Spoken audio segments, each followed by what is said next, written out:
Suddenly, my 7-year-old niece, Ashley, came to the hospital room where my unconscious wife was sleeping due to a traffic accident. "Uncle Mark, here, this is for you. Is this letter for me?" I couldn't hide my confusion as I was handed a letter. Ashley shoved the letter into my chest with her little fingers, as if frustrated by my refusal to accept it. She told me to make sure you read it alone. "Well, I'm going home now." Seriously, what's all this about? Overwhelmed by the unexpected event, I proceeded to check the contents of the letter given to me. This can't be. You've got to be kidding. The shocking truth was written there. As instructed by the letter, I undressed my wife, who continued to sleep in the bed. "My name is Mark." I was staring silently at my wife, Mia, who was lying in a white hospital bed. Why did this happen? With the words finally coming out, I literally held my head in my hands. A few days ago, my wife Mia was involved in a traffic accident and has been unconscious ever since. Mia was now asleep in the hospital bed, linked to many tubes. Mia. No words returned when I called out to her. Only the sounds of machines and breathing that echo in the quiet hospital room gave me the realization that Mia was still alive. It has been 3 days since Mia was brought to the hospital. During that time, I sat by her side every day, waiting for her to wake up. Occasionally, I held Mia's hand and talked to her. "Mia, it's going to be all right. I'm here with you." I began to say so, but then felt a sense of emptiness. I gently let go of Mia's hand that I was holding. "Do you really want to be with me, Mia?" And a certain doubt crossed my mind. When was the last time I saw Mia smile? I couldn't recall because there has been a long and frigid silence between Mia and me recently. "Hey, Mia, what did you really want to do?" I asked her, but still, no words return. In the silent hospital room, my thoughts wandered to things I didn't want to think about. When was the last time we had a meal together? When was the last time we enjoyed a holiday together? How long has it been since we last slept in the same bed? It hasn't happened in a year. I sighed deeply as I clearly remembered the fact I didn't want to admit. At the same moment, I experienced a miserable emotion, wondering why I was so nervously exhausted. Do I really need to go this far? It's been 3 days. Mia hasn't opened her eyes for 3 days. While thinking in my heart, why do I have to nurse Mia this much? I reminisced about the past. Originally, Mia and I were married after a great love affair. "Mark, you're back." When I came home from work, Mia would greet me with a smile. "I'm home." I'd return her smile, feeling happy. Her smile warmly embraced my heart. Just seeing her smile made me truly think that I'm so glad I married Mia. Jess, married life with Mia was like a dream. "Dinner's ready. You're going to eat right away, right?" "Yes, thank you." We were just having regular days together. Everything was special to me, and I was truly happy. "How is it? Is it good?" "It's great. Thanks for always cooking, Mia." "Hee, you're welcome. I'm thankful to you too, Mark." We laughed together over a warm home-cooked meal. I genuinely believed that this happiness would continue forever as long as I was with Mia. But that happiness suddenly changed about a year ago. I'm home.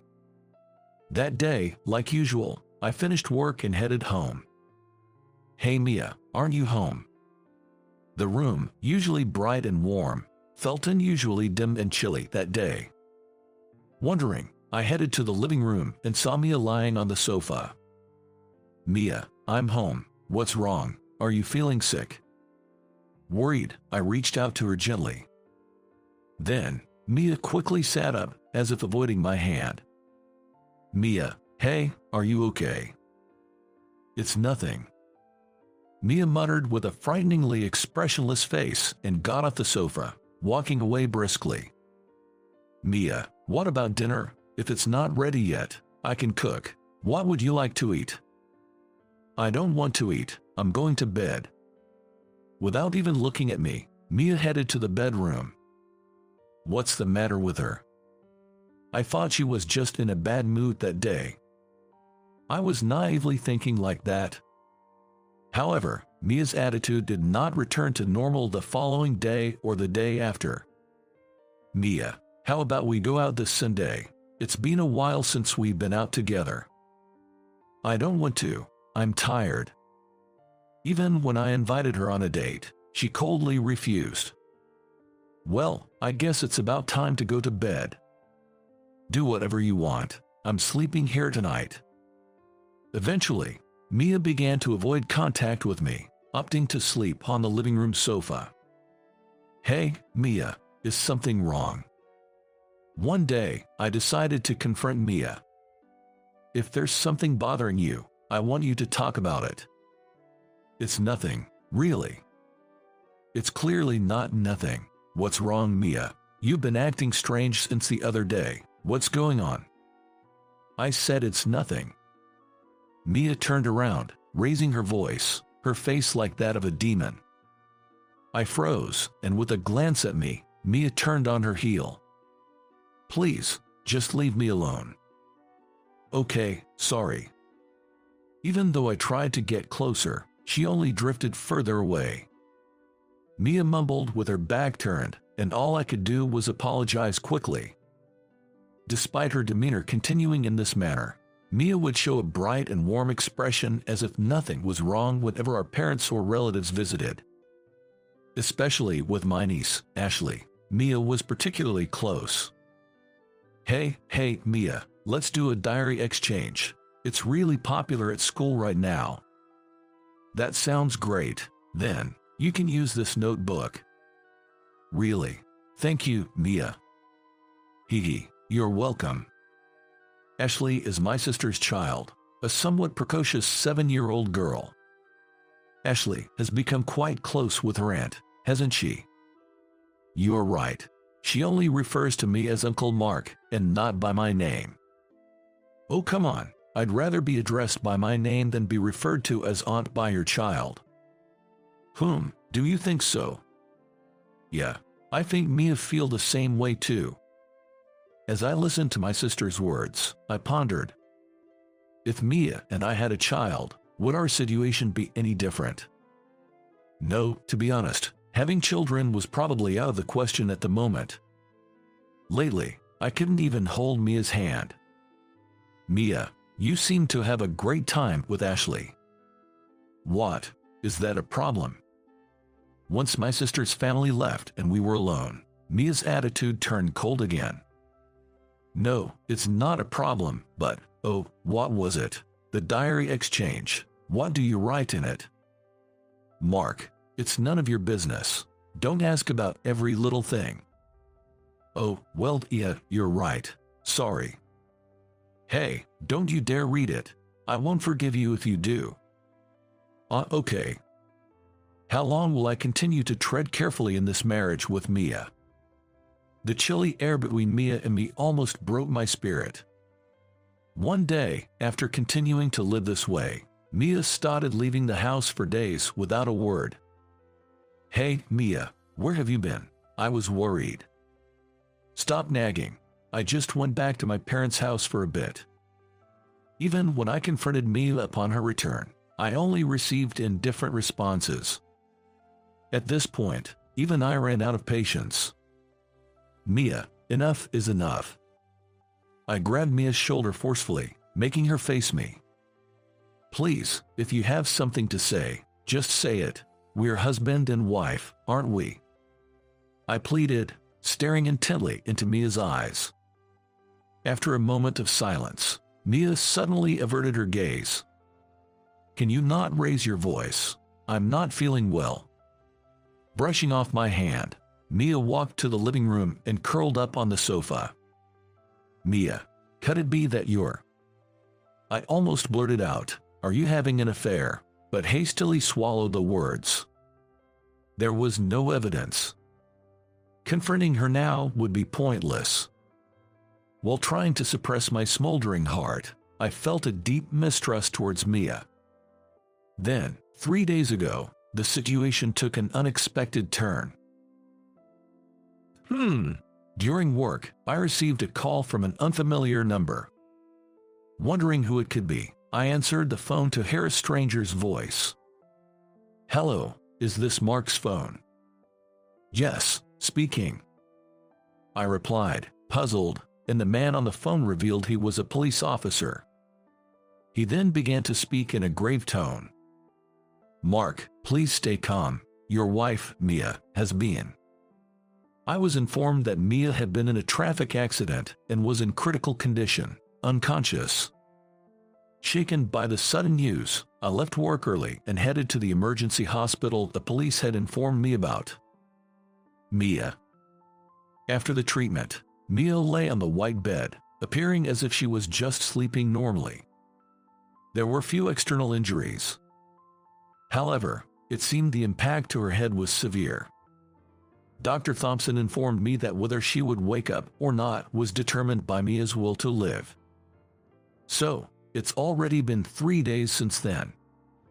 I shook my head as I vividly recalled all the bad memories with Mia. I looked down at Mia, who was lying in the white hospital bed once more. Mia, really, what happened to you? The woman I had always loved now seemed like a completely different entity. Hey, Mia, what do you want? Are you okay with being with me like this? As expected, there was no response. My questions to Mia seemed to be futile, echoing emptily. While staring at Mia's sleeping face, I reminisced about the warm, happy days and the cold, painful ones. What did I do wrong? No matter how much I thought about it, I couldn't find an answer. I believed I had loved Mia in my own way. Maybe it would be easier for both of us if it all just ended here. In the quiet hospital room, my self-deprecating dry laughter oddly resonated. I closed my eyes and began to ponder what to do with our future. Some time passed, and then one day, Uncle Mark, Ashley had come to Mia's hospital room alone. Surprised, I approached Ashley. Ashley, did you come here by yourself? Yeah, I'm on my way home from school. I see. Did you come to visit Mia?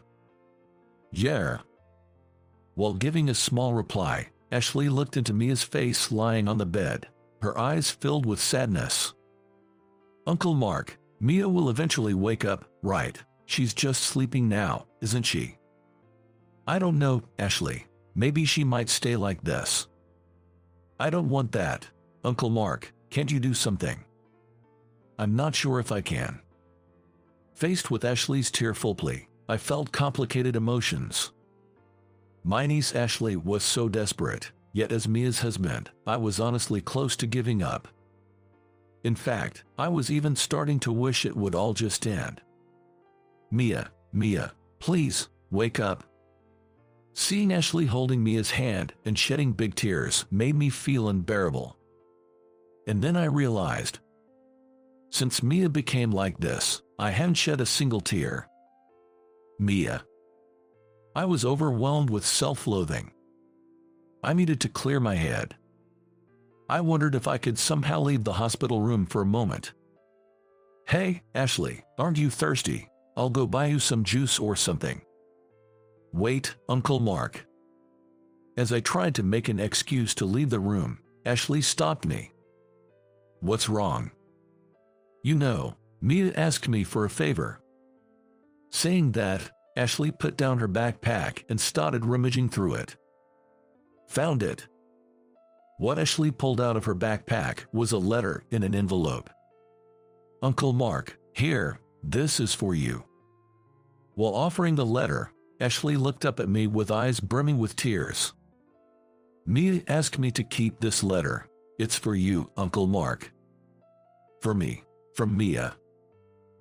Yes, Mia told me to give you this letter if anything happened to her. Saying that, Ashley pressed the letter into my hands. Mia insisted that you read it alone, so I'm going home now. After putting her backpack back on, Ashley left the hospital room as if she was shaking me off. A letter from Mia, for me. I never imagined that Mia, who had become so distant, would write a letter to me. What could it possibly say? Swallowing hard, I opened the envelope. Inside were several sheets of stationery paper. As I unfolded them, Mia's words quietly spread out before me. Mark, if you're reading this letter, something must have happened to me, right? Later, please thank Ashley for keeping her promise. The letter started in an unexpectedly calm tone, catching me off guard. Really, what's all this about? As I read on, my eyes widened in shock. Mark, I had cancer. I underwent surgery, and I was under observation, but they said it could recur at any time. My heart started racing. A cold sensation crawled up from my feet. Surgery. Did Mia go through surgery? I hastily lifted Mia's clothes. Pulling aside her underwear to look at her abdomen, I saw a painful-looking surgical scar. I'm sorry, I really didn't want to say anything until the end, but Mark, it seems I can't always act tough in front of you. Cancer. Don't tell me she was suffering from a cancer. I clenched the letter in my hand. Mia's neat handwriting trembled, and I realized my hands were shaking. At first, I was scared. It all happened so suddenly. I couldn't accept it even though it was about me. But Mark, what scared me the most was causing you pain. No way, this can't be happening. I was speechless. I wanted to believe it was a lie. But it wasn't. The contents of the letter were true. I continued reading the letter with teary eyes.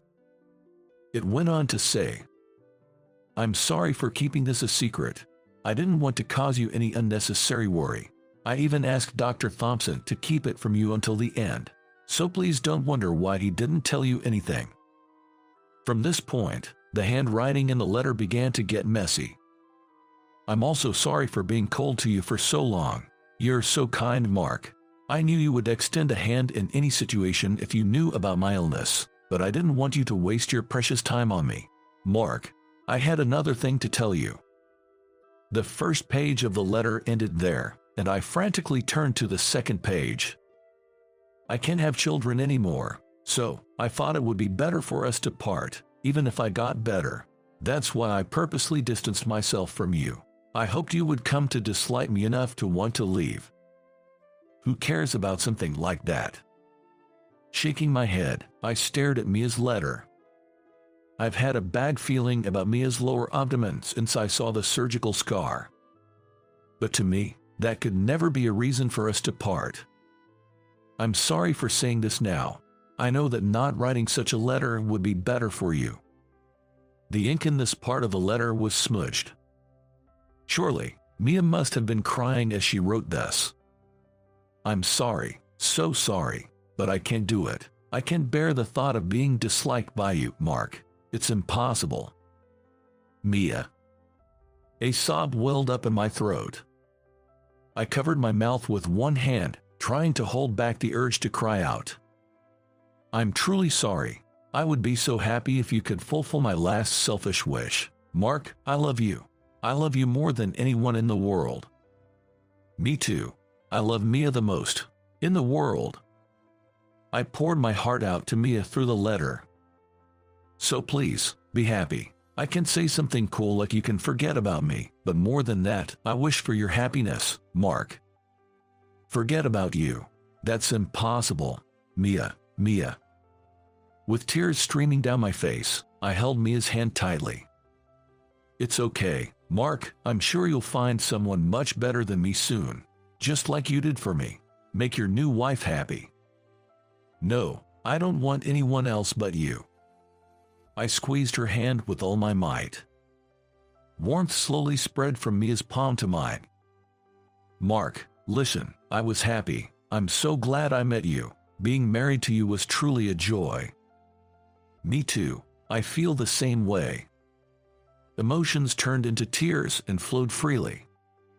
I felt utterly pathetic for having doubted me until now. I'm really sorry for leaving you like this. I'll always be praying for your happiness, Mark. Don't talk about leaving me, please, just please. As if praying, as if begging, I pressed Mia's hand to my forehead. I never believed in an afterlife, but now I'm filled with the hope to believe. I hope we can meet again somewhere, so goodbye for now. To Mark, the one I love most in the world. From Mia. Mia. After finishing the letter, I gently let go and firmly grasped Mia's hand with both of mine. I'm sorry. I'm so sorry for not realizing sooner. While apologizing, I made a firm resolution. I swear to save you, so don't give up and wait for me, Mia. I was willing to do anything possible. That day, I vowed with all my heart. The next day, I was determined to save Mia and frantically gathered all sorts of information. I looked up reputable hospitals, care methods for comatose patients. I was desperate for Mia to wake up. First, she needs to wake up. Mia's illness could wait for now. I made sure to visit the hospital every day and spend time with Mia. How are you feeling today, Mia? Though there was no response, my spirits were high. I got off work early today. While talking to her, I stroked Mia's limbs and gave her gentle massages. I hoped she would wake up soon. And I wanted her to look at me with her own eyes. With that wish, I continued to care for Mia day after day. Though there were no significant changes, I never gave up. Days of doing the best care I could passed by. Then, one day, a miracle happened. While massaging Mia's hand as usual, I felt her fingertips move slightly. Mia. Was it my imagination? Tentatively, I called out to Mia. Thump. Mia. This time, Mia's mouth moved and she made a sound. It wasn't my imagination. I sighed clearly and heard it. Mia, Mia. I called out to Mia with all my strength and gently touched her cheek. Then, Mia's eyelids twitched slightly and slowly began to open. Mia. I leaned in to look at Mia's face. Mia was slowly blinking, staring blankly into space. Mia, can you hear me? It's me, Mark. Mark. Mia's eyes gradually focused, capturing my figure. Yes, it's me. Do you recognize me, Mia? You know me, right? Mark, Mia, I'm so glad, truly glad. Overwhelmed with joy and relief, I couldn't help but cry. Mia gazed at me blankly for a while, but then her consciousness seemed to clear. She tried to sit up in a hurry and push my hand away. Mark, why are you here? Don't touch me. It's okay now, Mia, everything is okay. I embraced her, preventing her from moving her arms. I read the letter. I understand everything now. Whispering gently in her ear, Mia's tensed body gradually relaxed. It's okay now. Don't hide anything anymore. Let's overcome this together, okay? Holding Mia close, I stroked her head and whispered. Mia sighed faintly, as if letting go of a burden. Ashley, she delivered the letter too soon. Yeah, I guess so. It's meaningless now. Not at all. Ashley did a great job. I truly believed that. If Ashley hadn't handed me the letter at that time, I might never have been able to exchange words with Mia again. Mia, I only have you. Mark, number because It makes no difference if you have a sickness or are unable to bear children. Mark. Mia wrapped her arms gently around my back. Mark, is it really okay? After all, I did such terrible things to you. It's okay. I'm sorry I didn't realize sooner. Mark, I'm sorry, so sorry. I'm sorry. I don't apologize. I understand. It's all okay now. Mark. Burying her face in my chest, Mia began to cry softly. The warmth of her tears spread. I, too, shed tears, moved by the moment. For a while, we just held each other, affirming each other's presence. Since Mia regained consciousness, hectic days have passed. While dealing with Mia's sickness, I sought help from a variety of sources before discovering a hospital that provided successful treatment. Mia, are you ready? Yes, I'm ready. Today was the day we were heading to Germany for Mia's cancer treatment. I had pulled many strings for this day and even managed to get a long leave of absence from work by explaining the situation. Mark. Yeah, what is it? Are you really sure about this? Yes, of course. Mia's question may have had multiple implications. But to me, the meanings were irrelevant. No matter what she asked, my answer would always be the same. Mark, thank you. I'm truly grateful that you chose to stay with me. Of course, I would. We're a couple. Yeah, we are. We're a married couple. Saying this, Mia leaned in closer to me. I gently wrapped my arm around her slender shoulder. Mia, no matter what happens, I'll fight alongside you. Yeah, thank you. We pressed our foreheads together and shared a laugh. No matter what comes our way, I felt that we could definitely overcome it together. That's how I felt. Some seasons have passed since then. To put it simply, Mia's illness has fortunately gone into remission. The surgery she had before also seems to have had a good outcome. Thanks to that, Mia and I, having returned from Germany without enduring much hardship from the treatment, are slowly living our lives together. Mia, what are you reading? It's the diary I exchanged with Ashley. Oh, you're still doing that? Of course, Ashley seems to have a crush on a boy lately. Really, that's kind of a shock. Thinking about how Ashley used to be so little, I sat down next to Mia on the sofa. Hey, can I take a look? No way, it's full of a girl's secrets. I can show you. Oh, I knew it. Mia offered me a mischievous smile, but I couldn't help but wonder what other secrets besides Ashley has a crush might exist. Mark. What's up? Mia looked into my face as if searching for something, then leaned in closer. Did you ever really want kids? As she asked, Mia's expression clouded with uncertainty. Are you worried about that? Yeah, because you love kids, right? You're always so sweet with Ashley, and besides. Before she could continue, I silenced her rambling words with a kiss. After a moment, I gently pulled away, and Mia looked at me with moist eyes, almost as if protesting.